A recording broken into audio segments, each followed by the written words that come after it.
या न्यूज बुलेटिनचे सहप्रायोजक आहेत गोकुळ.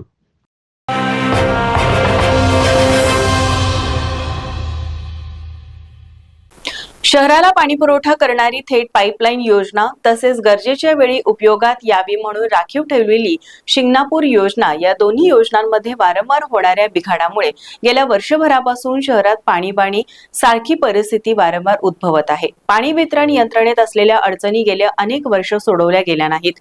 परिणामी दोन योजना असून देखील शहरवासियांना अपुरा पाणीपुरवठा होत आहे. त्यामुळे महापालिका प्रशासनाने शहरातील पाणी प्रश्नावर श्वेतपत्रिका काढावी अशी मागणी आम आदमी पार्टीचे प्रशासक के मंजुलक्ष्मी यांच्याकडे निवेदनाद्वारे केली.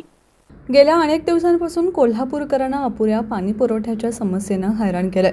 सततच्या पाणी टंचाईला लोक वैतागले असून नागरिकांना महापालिका पाणी पुरवण्यात का अपयशी ठरत आहे याबाबत माहिती मिळणं गरजेचं आहे.